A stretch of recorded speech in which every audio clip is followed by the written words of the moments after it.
नमस्कार, मैं Amarendra Tiwari all time public India पर आप सभी का स्वागत करता हूं। दोस्तों, जिस तरीके से अभी आपने देखा होगा कि केंद्रीय स्वास्थ्य मंत्रालय लगातार जो है कोविड-19 की जो वैक्सीन है उसको लेकर तरह तरह के नियम कानून कभी तब्दीलियां भी करता है, कभी जो एक तरीके से विशेषज्ञ समूह जो बनाया गया था, राष्ट्रीय विशेषज्ञ समूह, और इसको NTAGI कहते हैं, कहीं ना कहीं नेशनल तकनीकी सलाहकार समूह, इसकी बड़ी जिम्मेदारी है वैक्सीन को लेकर। अब आज मैं थोड़ी टेक्निकल बात के साथ साथ जो है, जो पिछली वीडियो मैंने बनाई थी वैक्सीन के ऊपर, बहुत सारे लोगों ने कहा कि आपने वैक्सीन लिया, ज्ञान दे रहे हो, तो उस वक्त 18+ का वैक्सीनेशन प्रोग्राम जो है वो नहीं चल रहा था। और बदकिस्मती है कि पत्रकारों को, फ्रंटलाइन वर्कर्स जो है वो नहीं माना गया है अब तक। कुछ जगहों पर हालांकि अब वैक्सीन प्रोग्राम जो है वो तेजी से चल रहा है। तो इस वीडियो को आप देखिए, मैंने अपना वैक्सीनेशन प्रोग्राम जो है एक तरीके से कंप्लीट किया है। मेरे को क्या फील हुआ वैक्सीन लेने के बाद, तस्वीरों में देख सकते हैं किस तरीके से मैंने जो है वैक्सीन लिया है। और उन लोगों को मैं बता देना चाहता हूं कि ये मैं ही हूं। और जो लोग पूछ रहे थे कि आपने वैक्सीन लिया या नहीं लिया, तो अब जान लीजिए कि मैंने वैक्सीन ले लिया है। कुछ नए नियम कानून के बारे में भी बात करेंगे इस वीडियो में, और ये जानने का प्रयास करेंगे कि जो वैक्सीन होती है उसने शरीर पर जो है क्या किया, ऐसा मेरे साथ मेरा जो अपना अनुभव है वो कैसा रहा। तो देखिए, मैं वैक्सीन जब लेने गया तो खा पी के गया था। मैं जानता था कि वहां पे थोड़ा वक्त जो है वो लग सकता है। मैं वहां पर वैक्सीन लेने गया, मुझसे कुछ बातें हल्की पूछी गई थी, क्योंकि वहां पे जान रहे थे कि पत्रकार है, तो चलो इनसे पूछते हैं कि सर आप डरे हुए हैं, नहीं डरे हुए हैं? तो मैंने बोला नहीं, कुछ नहीं है ऐसा। मैंने वैक्सीन लिया, और वैक्सीन शरीर में जाते ही कुछ अपना काम करता है। क्या काम करता है वो मैं थोड़ा सा आपको बता देता हूं, क्योंकि बहुत सारे लोग ये सोचते हैं कि वैक्सीन कोरोना को आपके शरीर के भीतर नहीं जाने देगा। ऐसा बिल्कुल नहीं है। वैक्सीन कोरोना के खिलाफ आपके शरीर के अंदर एंटीबॉडीज क्रिएट करेगा, और वो एंटीबॉडीज उस वायरस को, जब शरीर के अंदर कोरोना जाएगा, अभी क्या होता है, अभी हमारे शरीर में कोरोना के खिलाफ एंटीबॉडीज है नहीं, अगर मैंने वैक्सीन नहीं लिया है तो। वैसी स्थिति में कोरोना का जो वायरस है वो चकमा देने में माहिर है, और वहां पर शरीर के अंदर जाकर बड़ा तेजी से वो रिप्लिकेट करता है, कहीं ना कहीं अपने तरह जैसे और समूहों का निर्माण कर देता है। इस वैक्सीन के बाद कोई भी वैक्सीन, मैं सिर्फ कोविशील्ड, कोवैक्सीन, स्पुतनिक वी, इन पर बात नहीं करूंगा, क्योंकि मैं ऑलरेडी इस पर बात कर चुका हूं। कि हालांकि थोड़ा सा मैं आपको अपडेट जरूर करना चाहूंगा कि ये तीनों वैक्सीन किस तरीके के हैं और कितने कारगर हैं। कोविशील्ड विश्व के अलग अलग हिस्सों में आपने देखा होगा, कोवैक्सीन से पहले WHO ने भी इसको मंजूरी दी थी। हालांकि कोवैक्सीन भारत के द्वारा बनाई गई वैक्सीन है। कोविशील्ड और कोवैक्सीन में क्या अंतर है? कोविशील्ड जो वैक्सीन है वो चिंपैंजी के अंदर जो एडेनो वायरस होता है उससे स्पाइक प्रोटीन जो है हमारे शरीर में और लड़ने के काबिल बनाता है कोरोना वायरस के खिलाफ।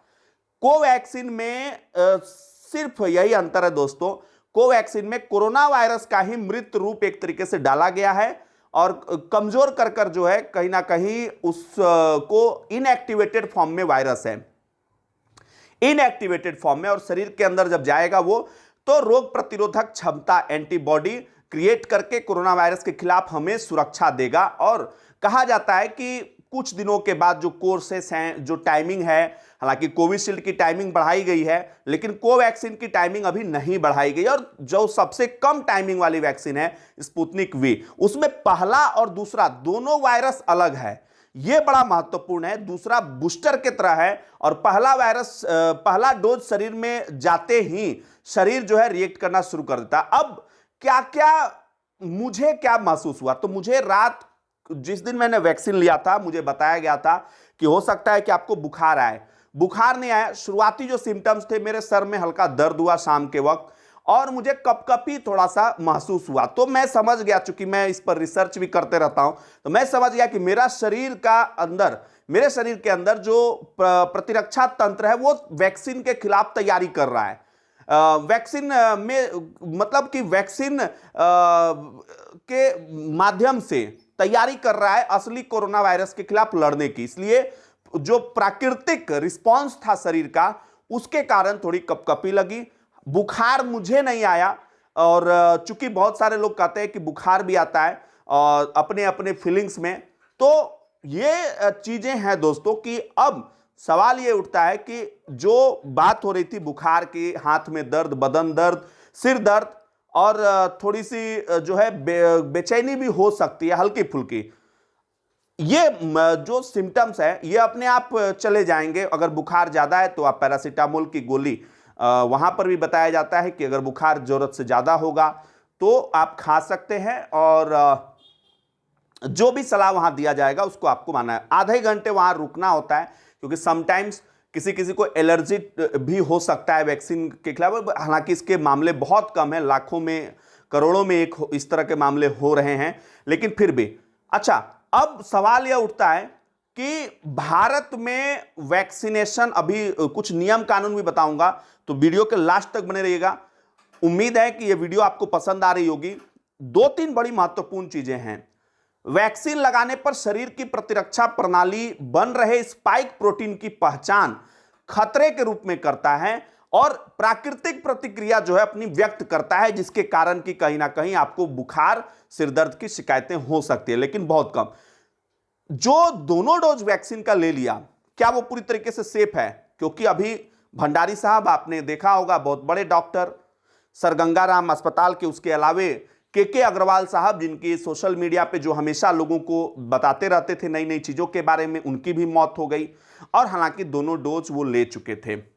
ऐसे में सवाल ये उठता है कि क्या यह वैक्सीन पूरी तरीके से आपको मौत के मुंह में धकेलने से बचाएगा? तो बिल्कुल, यहां पर समझिए कि जो वैक्सीन है ना, वो कहीं ना कहीं यह कर रहा है कि ऐसे केसेस बहुत कम आ रहे हैं मौत वाले। अब सवाल यह उठ रहा है कि डॉक्टर्स दोनों डोज लेने के बाद बहुत सारे डॉक्टर्स की मौत क्यों हुई, इस पर मुझे लगता है कि जांच होना चाहिए, ताकि भ्रम जो है लोगों के मन में वो बिल्कुल भी ना रहे। हालांकि जब दूसरे देशों के डेटास का अध्ययन किया जा रहा है, आप इजराइल की ले लें, आप ब्रिटेन की ले लें, आप अमेरिका की ले लें, तो वहां पर एक्टिव केसेस में काफी कमियां आई हैं वैक्सीनेशन प्रोग्राम के सफल होने के बाद बहुत सारे एरियाज में। और यह माना जा रहा है कि भारत में भी जब 70% आबादी वैक्सीन लगा लेगी तो बाकी बचे हुए लोग भी सेफ हो जाएंगे। हर्ड इम्यूनिटी इसको कहते हैं, एक बड़े समूह पर अगर इम्यूनिटी बन जाएगा तो। अब दोस्तों, सबसे इंपॉर्टेंट सवाल कि कौन सा वैक्सीन लें, तो मेरे हिसाब से, मैंने तो कोविशील्ड लिया, मैं बता चुका हूं आपको। मेरे हिसाब से कोई भी वैक्सीन आप लें, लेकिन लें जरूर, क्योंकि वैक्सीन लेने के बाद सबके शरीर पे, मैं फिर से कह रहा हूं, जो मौतें हुई हैं, ये रिसर्च का विषय है कि दोनों डोज लेने के बाद भी क्यों कोरोना संक्रमण से पॉजिटिव होने के बाद उनकी मौतें हुई। वैक्सीन कोरोना से नहीं बचाएगा आपको, लेकिन कोरोना के जो इफेक्ट्स होते हैं, जो शरीर पर वेंटिलेटर और बाकी ऑक्सीजन की कमी, फेफड़े में संक्रमण, उन सब चीजों को कम रखता है सिम्टम। तो ये क्लियर है। अब बात करते हैं वैक्सीन के नए नियम क्या लागू हो रहे हैं। तो यहां पर दोस्तों, कोरोना रिकवरी के बाद 3 महीने बाद जो है अब वैक्सीनेशन की सलाह दी गई है। कोई व्यक्ति अगर कोरोना से पीड़ित है तो उसे 3 महीने का वेट जो है वो करना चाहिए। अगर किसी व्यक्ति को पहली डोज लगी और उसके बाद वो कोरोना पॉजिटिव हो गया तो उसे भी 3 महीना बाद, ठीक होने के 3 महीना बाद जो है वो ले सकता है वैक्सीन। अस्पतालों में भर्ती, आईसीयू देखभाल करने वाले आवश्यकता, वैसे मरीज जो आईसीयू में हैं उनको भी 4 से 8 सप्ताह तक, अन्य जो गंभीर बीमारी से जूझ रहे हैं उनको प्रतीक्षा करने की बात सलाह दी गई है। इसके अलावा दोस्तों, टीकाकरण से पहले रैपिड एंटीजन टेस्ट वो नहीं करने की सलाह दी गई है। बोला गया है कि कोई जरूरत नहीं है। सभी स्तनपान कराने वाली महिलाओं के वैक्सीनेशन की सिफारिश की गई है। वैक्सीन लेने के बाद जो है 14 दिनों के बाद रक्तदान भी कर सकते हैं। तो ये कुछ नए नियम कानून जो हैं लागू हुए हैं। फिलहाल के लिए इतना ही दोस्तों, वैक्सीन जरूर लें। और मेरी वीडियो भी आपने देखा होगा, मैंने वैक्सीन लिया, हालांकि थोड़ा सुइया जो है दर्द किया था, मैं ये कहूंगा जब ले रहे थे तो, क्योंकि मैं बहुत कम सुइयां जो है अपने जीवन में ले पाया हूं, लेकिन हल्का फुल्का वो, लेकिन मुझे बहुत खुशी हुई, दर्द में भी खुशी थी, और आई फील ग्रेट। अभी भी मैं अच्छा महसूस कर रहा हूं, आई एम फीलिंग गुड, कोई प्रॉब्लम नहीं है। और उम्मीद करता हूं कि आप लोग भी मुझसे प्रेरणा लेकर, जो भी हमारे दर्शक हैं, जरूर वैक्सीन जो है लेंगे। हाँ, सावधानियां ये बरतनी है कि अगर आपको कोरोना के लक्षण हैं तो अभी आप वैक्सीन नहीं लें। सर्दी खांसी बुखार अगर आपका चल रहा है तो वैक्सीन लेने के लिए कुछ इंतजार करें। गंभीर बीमारियों से जूझ रहे हैं तो डॉक्टर को जरूर बताएं वैक्सीनेशन लेने से पहले। बहुत बहुत शुक्रिया। मिलते हैं फिर नई अपडेट के साथ। जय हिंद, जय भारत, जोहार झारखंड, जय झारखंड।